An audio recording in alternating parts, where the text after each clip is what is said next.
getting ready to put some corn seed in the ground, but first I gotta lay the rows off. I'm gonna be pulling this 12-row KMC strip till. All it is basically a coulter running right here with a deep shank here. There's a replaceable point that wears out, we have to put on. We got a shear bolt up top in case I hit a rock. This thing will pull back, break that bolt. I come back, it's a lot cheaper to replace that bolt than it is to replace this foot. So that's designed to break in case I hit something.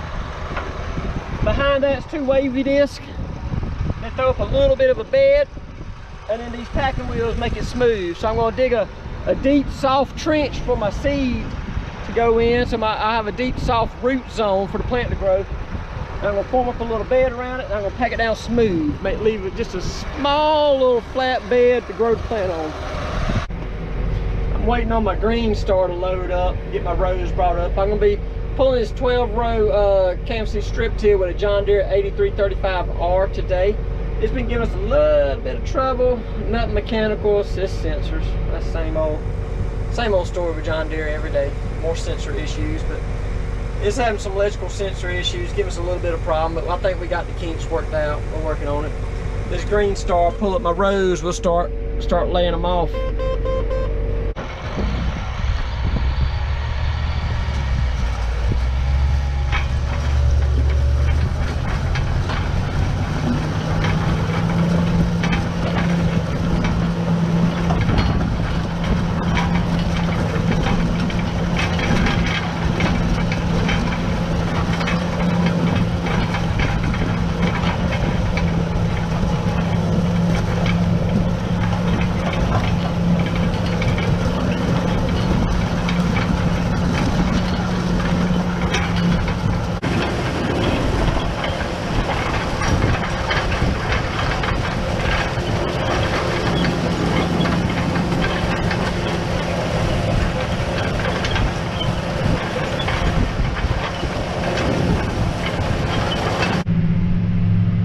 It's about 90 something degrees in here.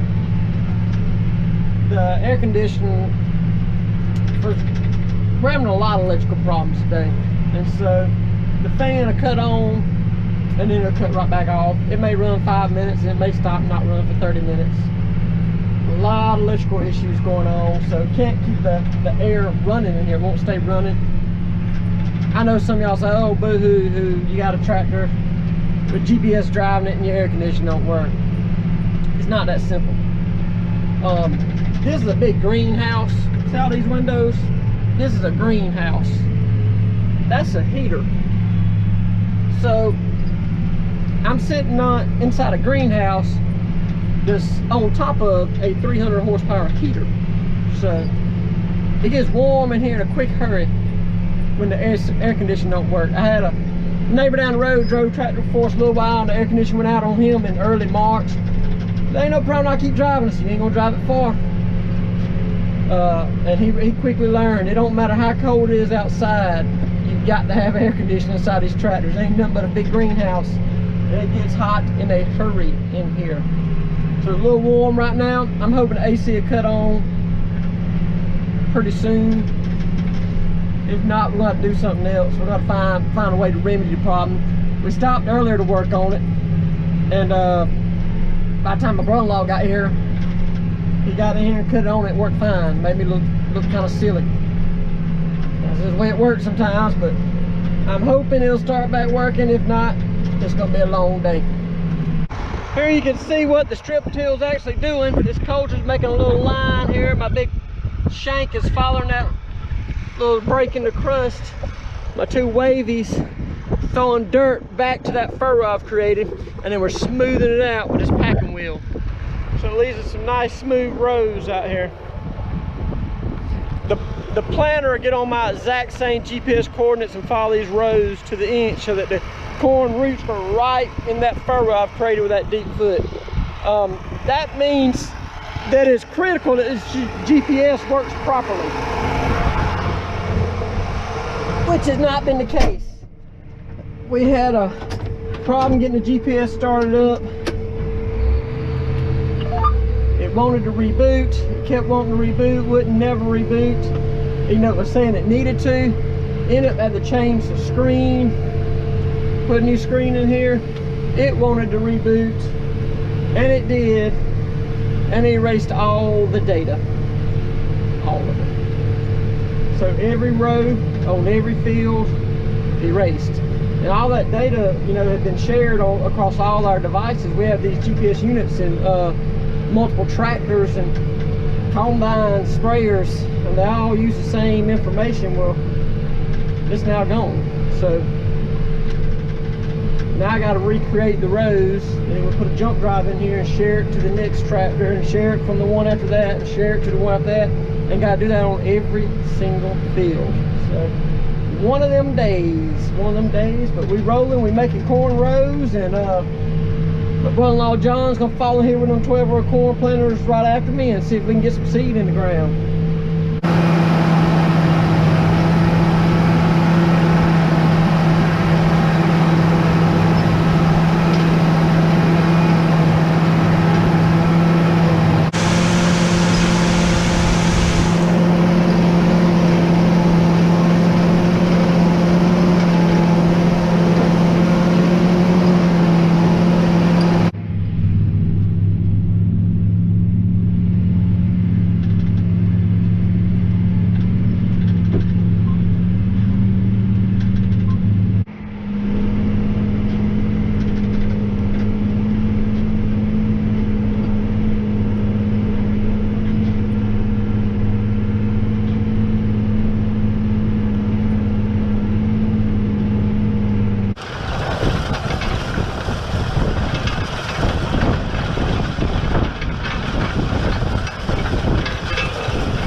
I've gotten all the rows laid off in the field using guidance, and now I'm laying off the turn rows. The turn rows are the rows that you turn around on, and so these are not done with guidance usually because of the outline of the field. I lay these turn rows off by hand. I just drive it. You got to concentrate really hard, drive super duper straight, and get it laid down just right. So we got straight rows all the way around the edge of the field, so the combine, when it goes to combine the corn, it's got somewhere to turn that big machine around and get back on the road. So it's super important to get these turn rows right. And that's what we're doing. I've gotten all the field rows out there done, and now I'm focusing on getting my turn rows done. This area that I'm going through right now is the main reason I lay my turn rows off by hand. My regular rows are coming in at an angle, and so if I made a computer-driven line through here, I would be coming in and out of where I've laid rows off, and it would make the tractor not drive straight. The computer would have a very difficult time laying this row off straight. It's easier for me to use my left and right brakes and my steering wheel to control it, to keep that line straight, than it would be for the computer to try to drive. The computer can't do it. So around these ends, the ends are harder ground anyway because the trucks have pulled in right here to get loaded, and the tractors have been turning around there, so the ends are always packed harder anyway. So it's harder to drive straight on that part if you're a computer.